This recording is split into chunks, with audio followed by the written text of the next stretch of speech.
High friends welcome back to my channel. आशा करी तुम्हारा सकले खूब भालो आछो, आमिओ खूब भालो आछि। आज एक सुंदर रेसिपि तुम्हारे साथे शेयर करब।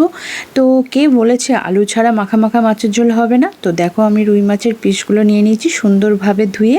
এবারে এটা তোমাদের পটল দিয়ে একদম মাখা মাখা ঝোল করে দেখাবো, ভীষণ সুন্দর খেতে হয়। তো দেখো ভিডিওটা, মাছে কিন্তু আমি সুন্দর করে নুন হলুদ মাখিয়ে নিয়েছি।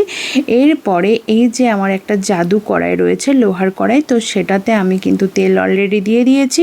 এরপরে আমি সুন্দর করে কিন্তু মাছগুলোকে ভেজে নেব। তো দেখো আমি কিন্তু ভীষণ কড়া মাছ ভাজা পছন্দ করি না, একদম মানে একটু হালকা হালকা লালচে ভাব এলে আমি সেরকম অবস্থায় মাছ ভাজা পছন্দ করি। কেন কি মাছের স্বাদটা আমার মনে হয় ভীষণ কড়া ভাজলে সেটা চলে যায়, আমার খুব একটা ভালো লাগে না।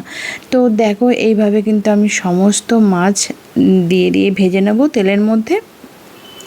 এরপরে এখানে আমি সবজি হিসেবে নিয়েছি পটল। পটল অ্যাকচুয়ালি গোল গোল করে কাটা হয়, কিন্তু আমি এখানে একটা পটলকে 4 পিস করে লম্বা লম্বা করে কেটেছি। টমেটো, আদা আর এখানে নিয়েছি পেঁয়াজ।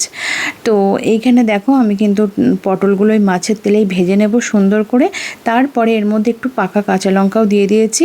তো সেগুলোকে আমি এই মিক্সিতে সুন্দর করে বেটে নেব। তার আগে মাছগুলোকে ভেজে আমি তুলে নিয়েছি। সেই তেলে দেখো খুব সুন্দর করে পটলগুলো আমি ভেজে তুলে নিয়েছি। এরপরে তেলের মধ্যে আমি দিয়ে দিয়েছি শুকনো লঙ্কা আর গোটা জিরে ফোড়ন। তারপরে যে মশলাটা বাটা ছিল মিক্সিতে সেটা ঢেলে দিলাম। এর মধ্যে কিছু গুঁড়ো মশলা অ্যাড করলাম, সেখানে ছিল জিরে গুঁড়ো আর ছিল হলুদ গুঁড়ো। নুনটা আমি এখন দিইনি, কেন নুনের আন্দাজটা আমি সবজি না দিলে ঠিক মতন বুঝতে পারি না, সেই কারণে দিইনি। এরপরে আমি পটলটা দিয়ে ভালো করে কষিয়ে নেব। যেহেতু পটলটা আগের থেকেই ভাজা রয়েছে তাই বেশিক্ষণ কষাবো না। এরপরে আমি নুনটা দিয়ে দিলাম, খুব সুন্দরভাবে কষিয়ে দেখো এটাতে একটু জল দিয়ে দিলাম।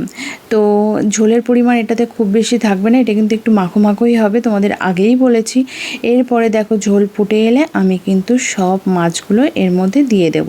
ঝোলটা খুব সুন্দর ফুটেও এসেছে এবং কিন্তু পটলটাও সিদ্ধ হয়ে এসেছে। যেহেতু লম্বা করে পাতলা করে কাটা আছে, পটলটা কিন্তু সুন্দর সেদ্ধ হয়ে এসেছে। তো আমি আবার একবার নেড়ে এটাকে সুন্দর করে ঢাকা দিয়ে দিয়েছিলাম মাছটাকে নেড়ে।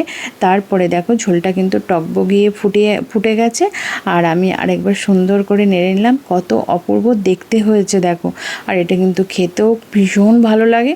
তো তোমরা যারা এরকম শুধু পটল দিয়ে করতে চাও তারা অবশ্যই করতে পারো। কেমন লাগছে দেখো, টাটা।